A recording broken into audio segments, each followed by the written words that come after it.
Alright, welcome back to our podcast. I'm the gentleman accompanied by the disturbed Southern Belle. Hello.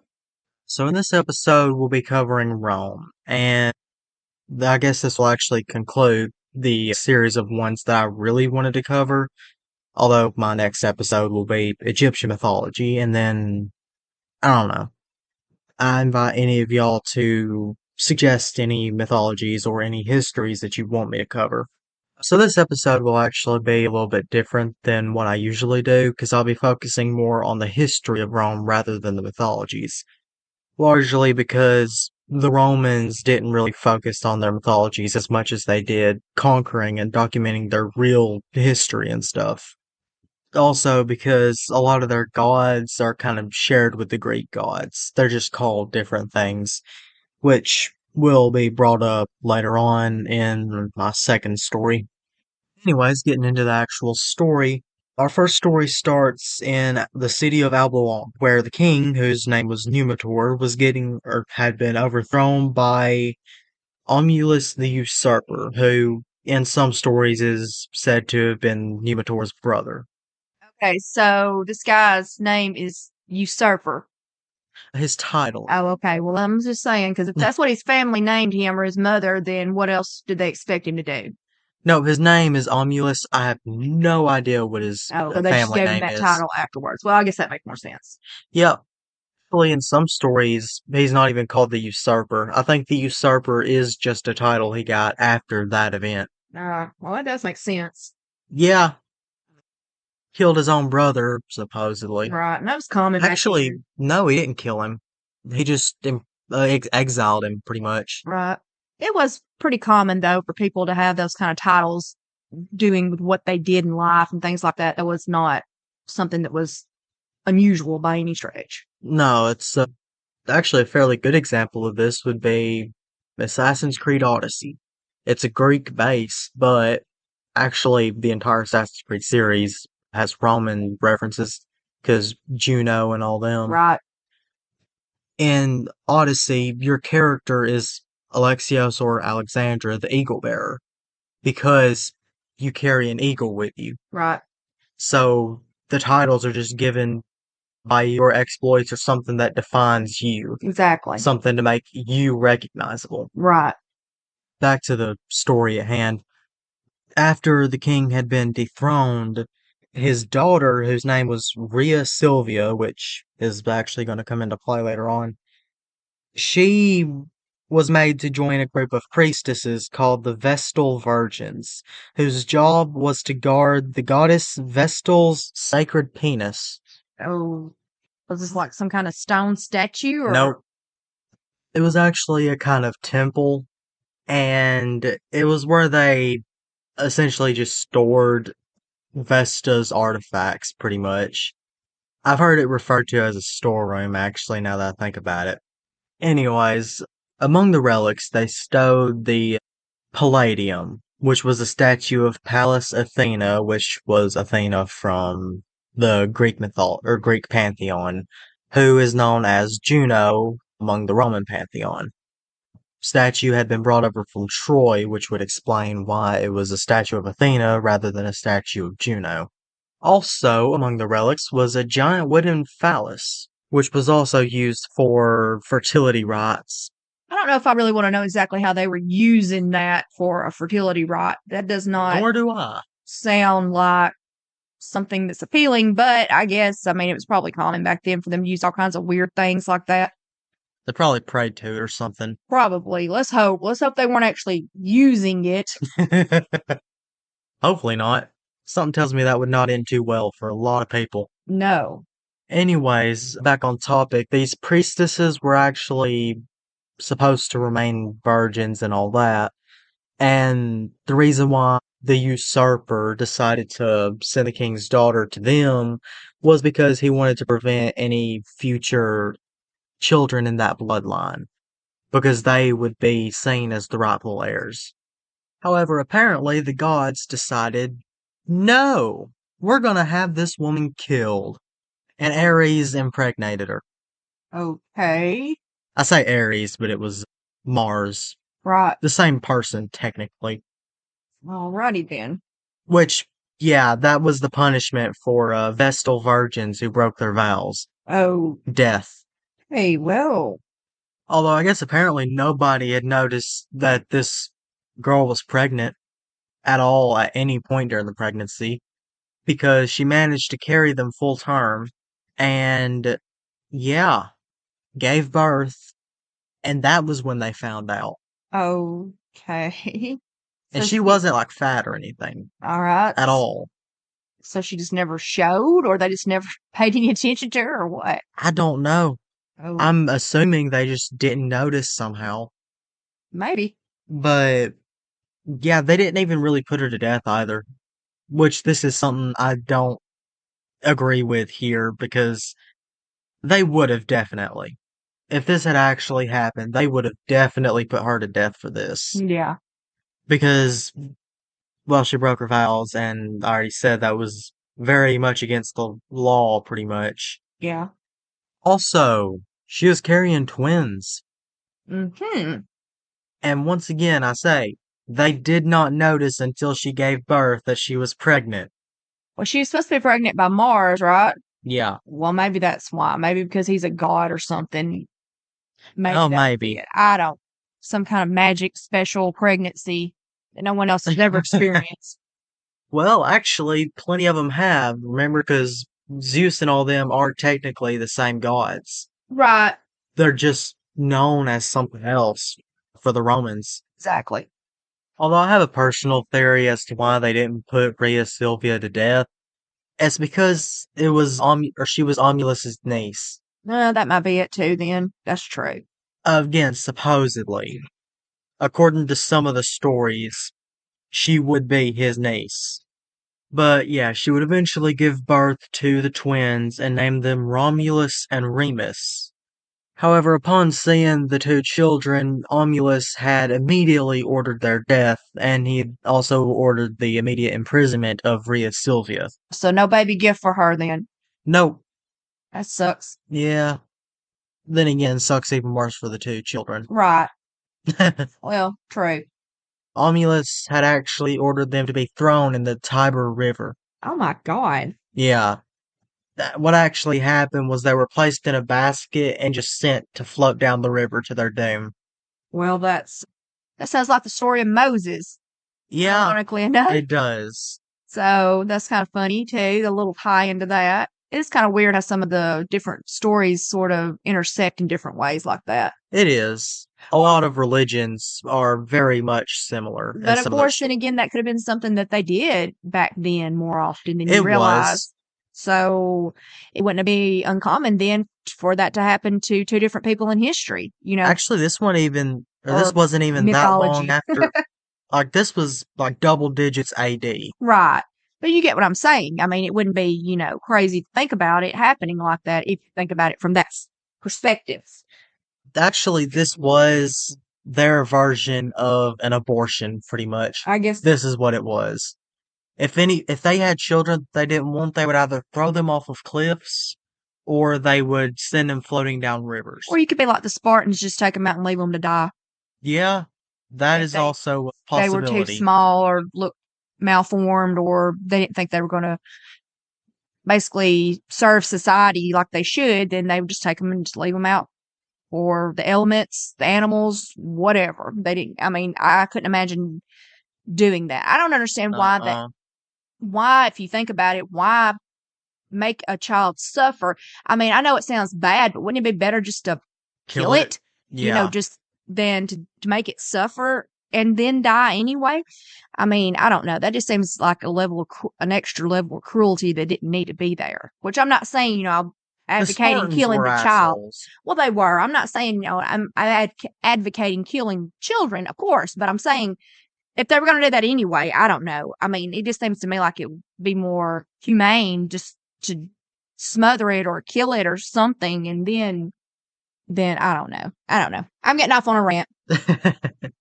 Anyways, yeah, so they were sent to float down the river. Their mother was in prison, and the gods didn't like this, which I wonder why. It's not like they were the sons of the god of Yeah, war. I was about to ask, was Mars okay with all this? I mean, these are his kids. Does he not care? Actually, one thing, I think the gods, like the Greek gods, were forbidden from directly interfering in mortal affairs. Right. I think that was like their big thing. That was not allowed. Oh, okay. They could influence stuff, which would explain a lot, Yeah. especially a story later on. Second story, actually. Anyways, Mars was not happy with this line of events. So he kind of adjusted things to where the basket would wash up on shore. Right. And there was a she-wolf right there. Well, of course. What else would there be there? And what do you think the she-wolf did immediately? Well, I'm sure she attacked them, killed them. She nursed them. Oh my goodness. Leo. Like, she actually nursed the two children and brought them to like some tree. I think it was a fir tree or something. I don't remember exactly. That don't just matter. No. Eventually a shepherd found them. No. Now this is bringing some Jungle Book vibes in now with the wolf raises. Well, she only raised Mowgli, so this one's taken in too. It was a fig tree. I'm looking at the script now. It was a fig tree. But yeah, then a shepherd by the name of Faustulus, or Faustulus, whatever. German name, it sounds like to me. I don't know. Because of Faust and... Right. Anyways, a shepherd by the name of Faustulus found them and took care of them as if he was their father. Oh, okay. How old were they? Were they still babies? They were still infants. Oh, okay. Like okay. Newborns, pretty much. So he found them pretty quickly after the wolf found them then. Yeah. Okay. It had just been like hours or days. Okay, gotcha. But yeah, he started acting as their father. And so Romulus and Remus were raised by the shepherd and his wife, who had no kids. So this was kind of something that he'd been wanting anyway. He wanted kids. That's kind of good then. I guess it kind of worked out that way then. Yeah, it did, which was very good. Very kind people. The kind of people you'd want to raise your children, so to speak, if you couldn't. And so he actually raised them to be strong, capable men, strong warriors. Right. And they made their living pretty much, aside from the father being the shepherd, they were bandits. Okay. That's kind of a twist. Yeah, not really that expected. No, definitely. I thought you were going to say something like, I don't know, anything. I mean, they were also hunters, but they made their biggest amount of money by just robbing travelers who happened to be passing their land. Well, I imagine so.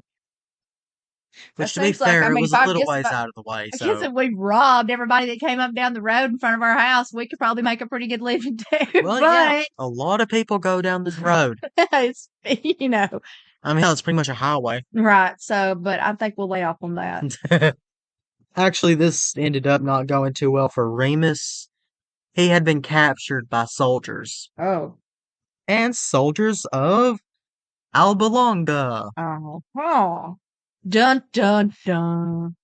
By this point in time, they were late teens, maybe early 20s. Okay. So young adult. But... Young adults.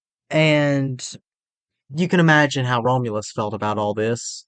Upon actually hearing this, he immediately wanted to storm the castle. So to speak. Yeah, he wanted to storm Albuquerque. By himself? Hey, that was his plan. Okay. Well, it's either ride or die. Eventually, before he did that, Faustulus actually told him of his heritage, who he was of his royal blood. I don't know how Faustulus knew all this. Well, maybe they left a note or something, Well, no, he didn't find the basket, though, did he? He just found them. Yeah. Well, maybe the way they were dressed.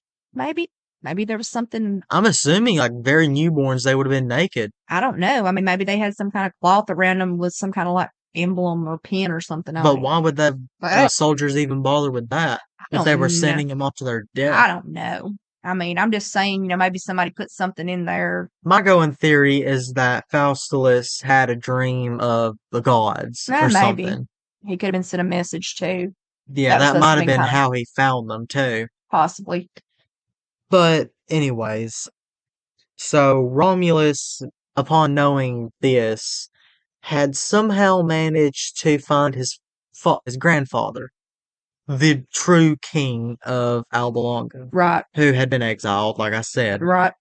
And so the king Numitor actually gave Romulus some loyalists, the people who left the capital with Numitor, Right. because they didn't want to serve under Romulus. Right.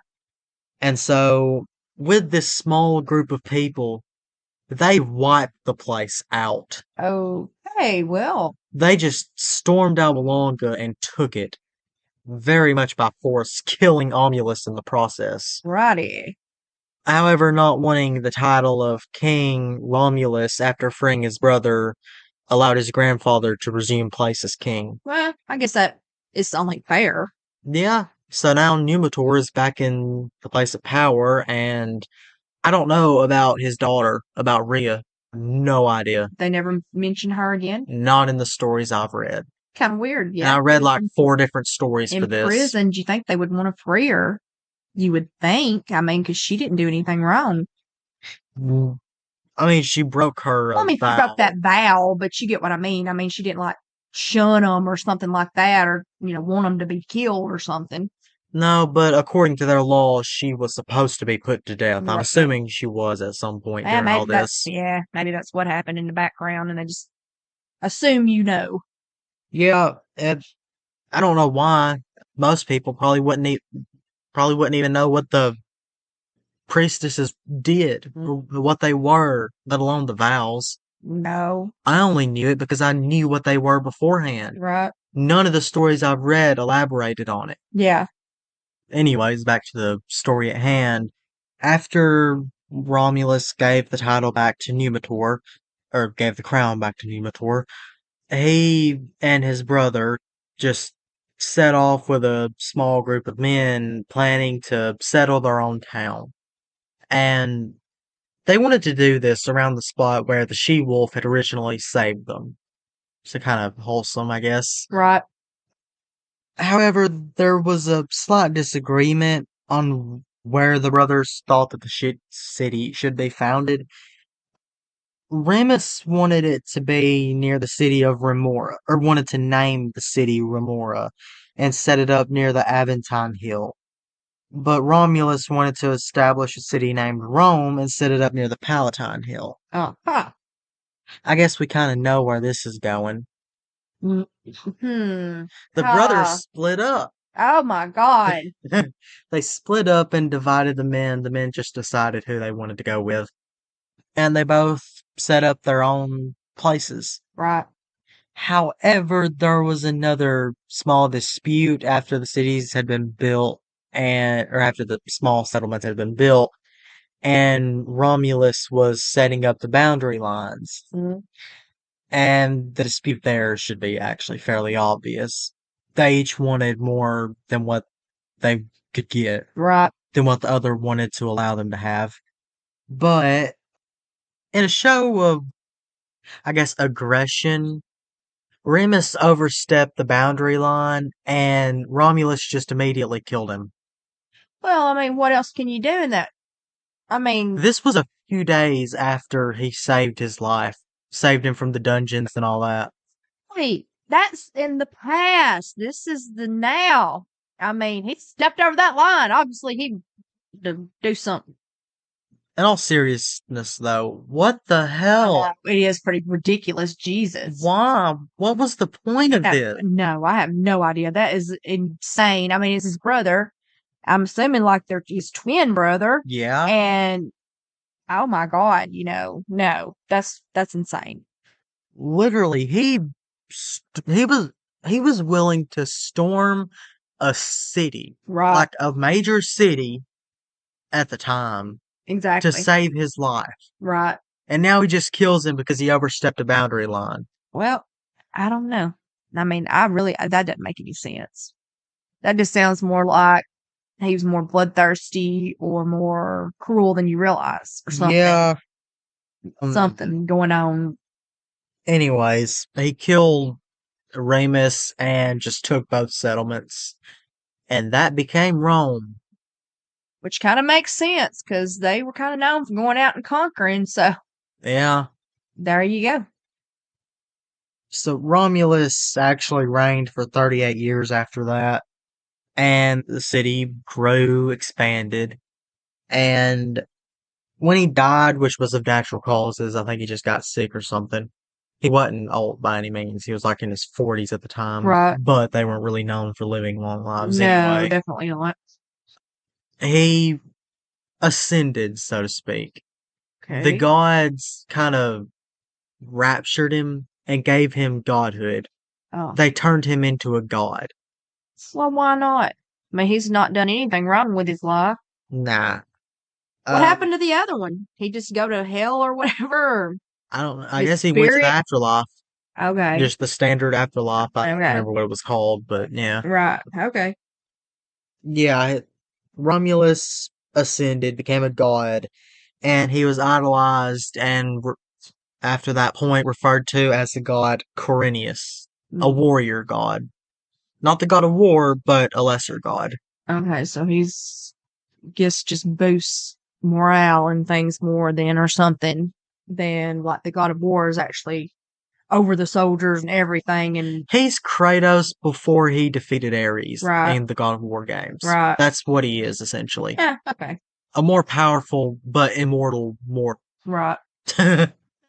Complete contradiction there, but that's the best way I can explain it. Why not? Immortal mortal.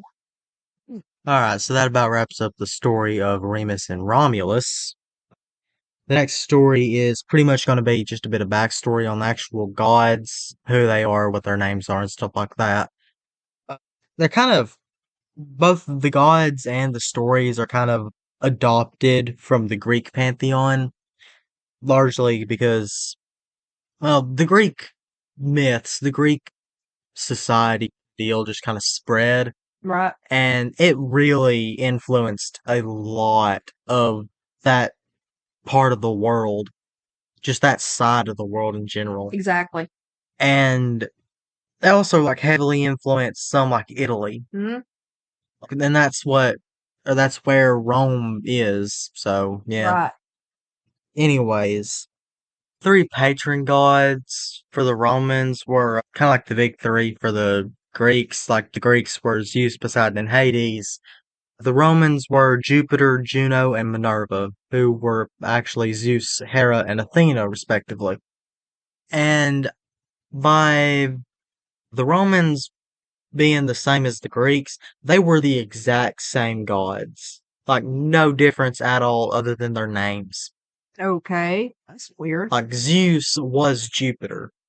Like, he was Zeus, but just he was known as Jupiter to the Romans. Okay. Hera was Juno, and Athena was Minerva. Well, that's weird. Then there was Venus, Neptune, and Mars were Aphrodite, Poseidon, and Ares. And then there was Hermes, the messenger god. He was Mercury. Now, this was actually a change. Right. Mercury was actually a god of communication, commerce, and transport, rather than just being the messenger god. So he had more power, so to speak. He had more reign over certain aspects. Right. Yeah. There was also Pluto, who was the Roman Hades. And then Vulcan, who was Hephaestus. Right. Which actually, Vulcan was the root volcano.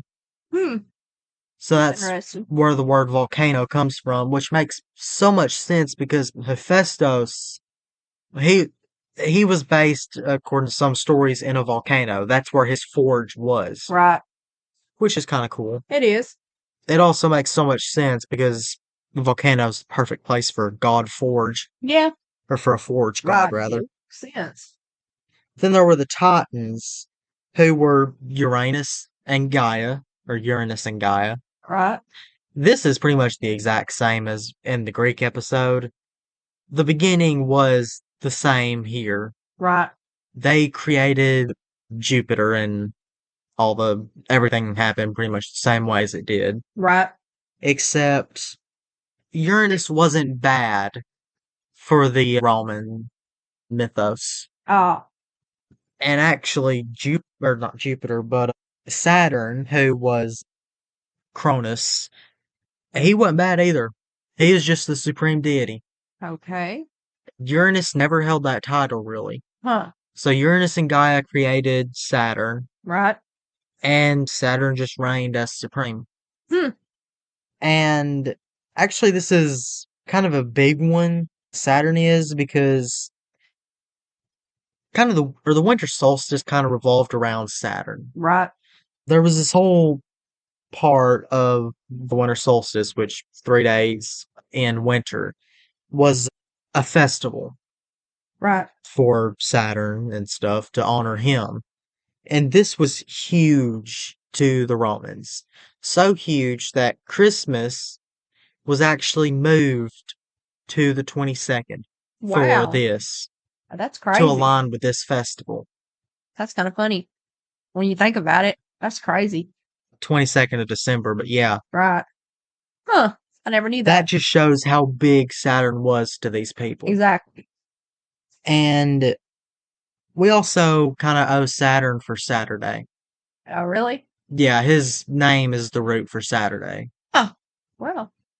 And another kind of interesting thing, the Roman gods, the Roman pantheon, were actually called the Olympians. That is weird. They just kind of stole that. Yeah. Well, not really stole, I guess, because same gods and all that, for the most part. They were just kind of grouped in together with the Greek gods. Oh, okay. Like, there were the Celestials, the Titans, then the Olympians. Right. It's interesting to me. It is. Also, one god I forgot to mention was Apollo. Now, the thing about Apollo is, he is just Apollo. Literally the exact same through and through here. Uh-huh. The people of Troy worship him as the sun god, similar to the Greeks. And the Romans, just another proof of how, similar they are. Right. Then, it does also align with the Italian god Sol.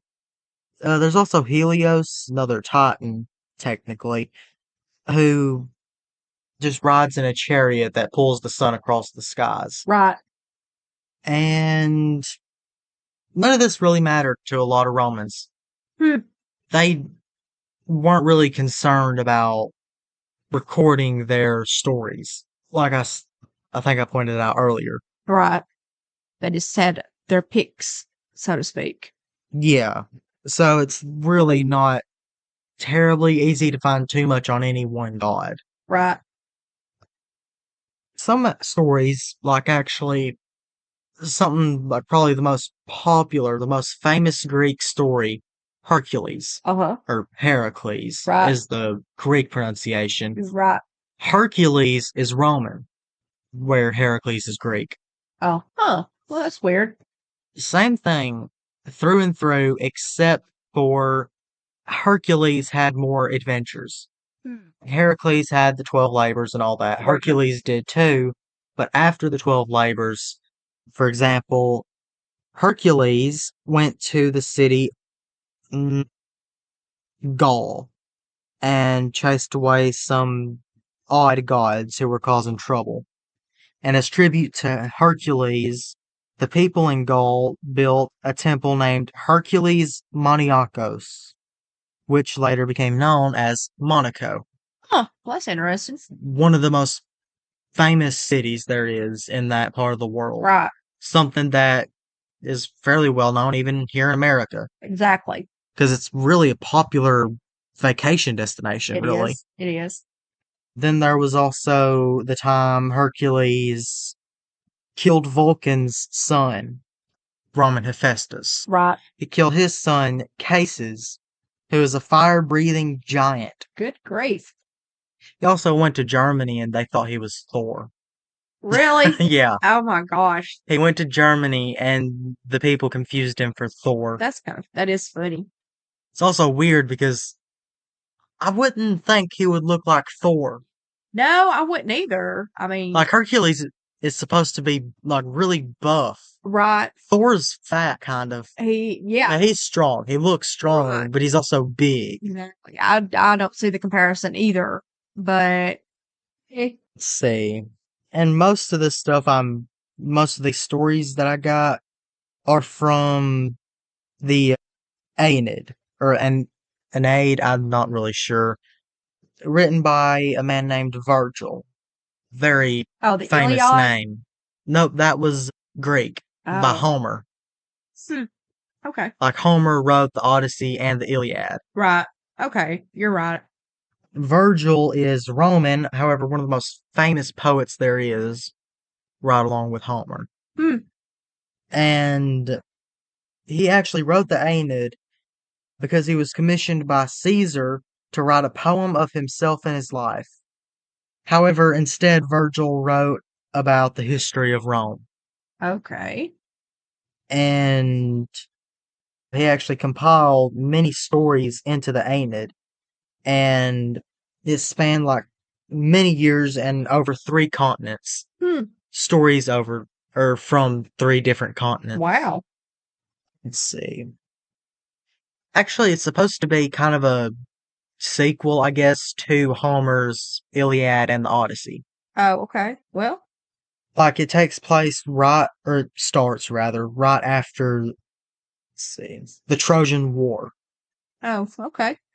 And, let's see, follows Aeneas, who was a Trojan warrior who was tasked with taking survivors of the Trojan War to find a new home. Or, according to what you believe, he just ran away Right. from the Trojan War. It varies Right. between sources. Exactly. The Trojan survivors took a fleet of ships to look for Italy. And this is before Rome. Right.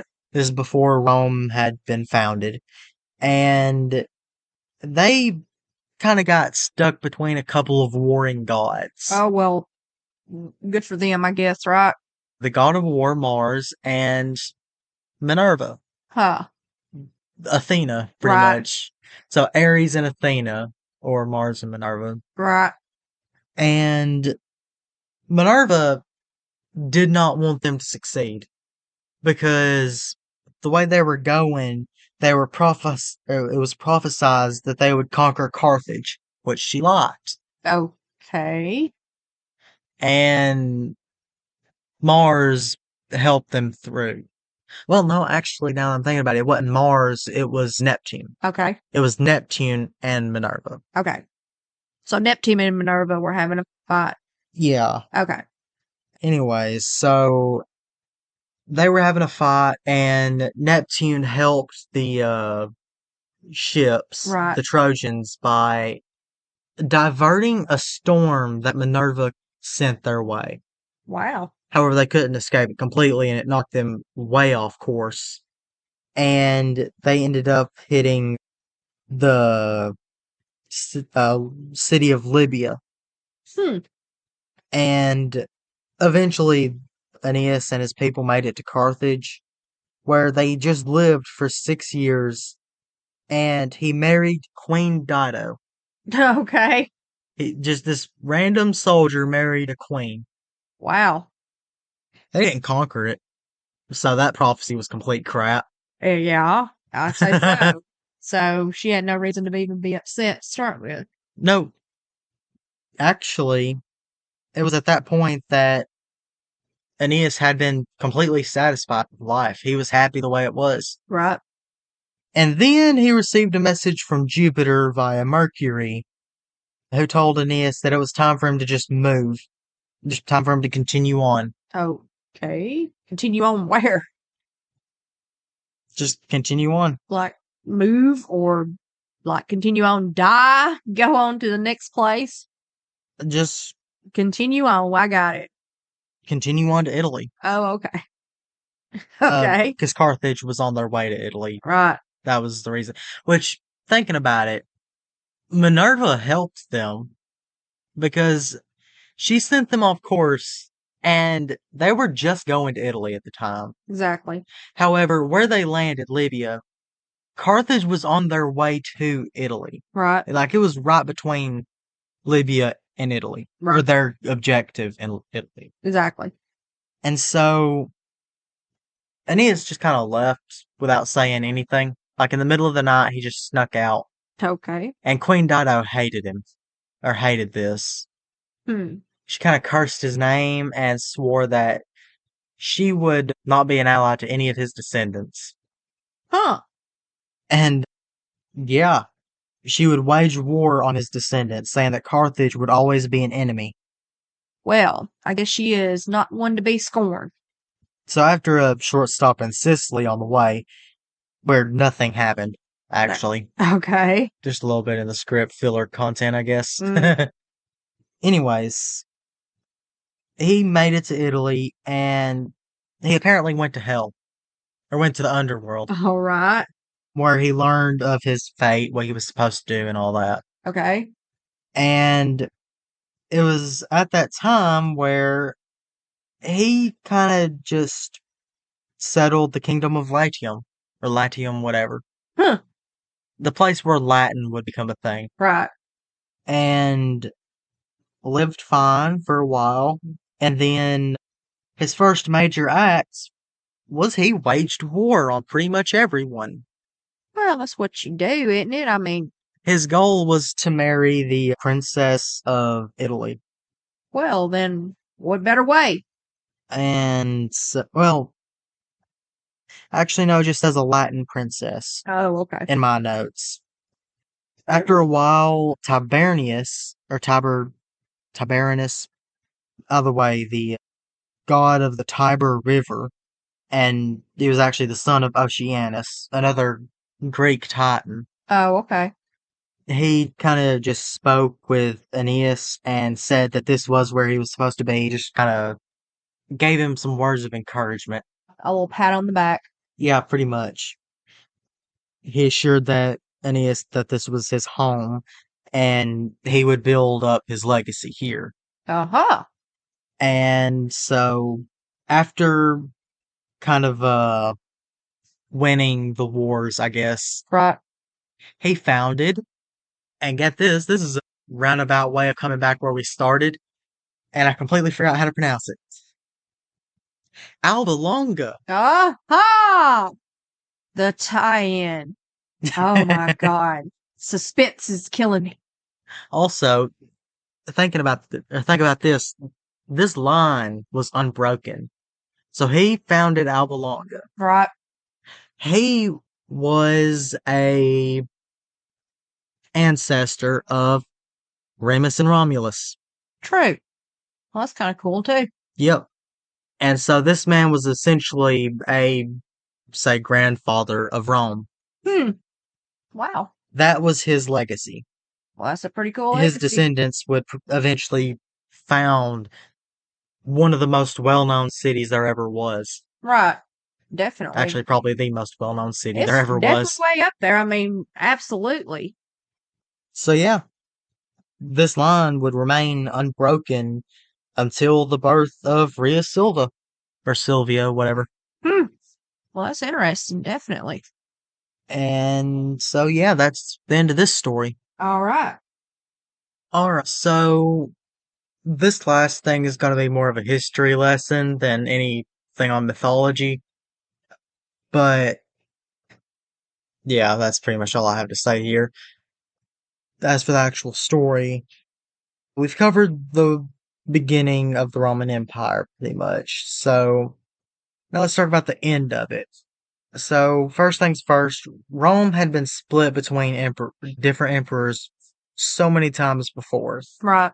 But the last time Rome was ruled by a single ruler was during the reign of Theodosius I, Hmm. who ruled from the year 392 to 395 AD. Okay. Which, by the way, here's a fun fact. In 380 AD, he made Christianity the official state religion of Rome. Well, that is kind of funny. Not even a year where he ruled, Mm. But yeah. Anyways, after his rule, Rome had been split into two parts, Eastern and Western Rome. In Western Rome, it had been ruled by Romulus Augustus. Ah. A couple of familiar names. Uh-huh. Romulus being the first ruler of Rome, Right. and Augustus being Caesar, Right. one of the earlier rulers, I think. Exactly. Probably the most famous Yeah. one. Most likely. He's definitely one of the more well-known ones. Absolutely. But yeah, got a couple of big names to live up to. Exactly. He was actually deposed in 476 AD by the Germans. The Germans? Well, that was He was unexpected. 11 years old. Oh my goodness. Yep. Well, that was unexpected. Didn't expect it to be the Germans. No. I didn't expect him to be 11 years Well, old. true. That too. Also, I feel it necessary to mention that, yeah, he was very young to be king, I would say so. and he ruled Western Rome. That's crazy. Anyways, he was the last ruler of Western because after that, it fell. Yeah. It fell hard Oh. after the Germans got a hold of it. Oh God. It wasn't Rome after that. That was actually considered the fall of Rome, but Eastern Rome kind of went on for a while. Right. Although it was actually called, according to historians, American historians, the Byzantine Empire rather than the Roman Empire. Uh-huh. However, while the Eastern Roman Empire was still under Roman rule, they just called it the Roman Empire because that's all that was left of Rome. Hmm. It had actually been ruled or in an unbroken bloodline for hundreds, if not thousands of years after that. Wow. Well, not after that, but since Caesar. Right. Thousands of years since Caesar. Okay, gotcha. Then actually survived a lot of things, like the rise of Islam, for one, which was fairly big. Then a lot of people say that the last real emperor was Alexios V, but actually the Romans would reclaim Constantinople after it had been ransacked by the Crusaders in 1261 AD. Wow. And some historians consider that to be restoration of the Roman Empire. Oh. But it all fell apart after that. I mean, it was fractured into three different parts, but it never recovered. It eventually just became more or less completely Greek, and then the Turks just wiped it all out. Goodness. Yeah, that is the true, I guess, end of the Roman Empire. Wow. Sad end Yeah, of such a powerful group of people. yeah. Wow. So that's it. All right. Short history lesson, but we covered the end, so I found it only fitting to talk about the end. Right. Got it. Or the beginning to talk about the end, rather. So yeah, I do ask that you leave any requests for future stories or any, any religions that you want me to cover, pretty much. I know my next episode is going to be Egyptian, and that'll be the last of my planned episodes for the mythologies. And yeah, that's it for me. I guess now I'll hand it over to the bell for her to talk about her episode. So next week, we're going to be talking about torture and execution methods and devices through the ages. So anyone with a fetish for the Iron Maiden, you need to come on back next week so that we can fill you in on all the interesting ways that humanity has found to torture and hurt itself.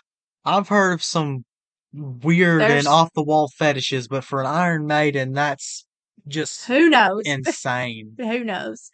But anyway, we definitely want you to come back and join us next week. Don't forget to like and subscribe, and don't forget to stay disturbed.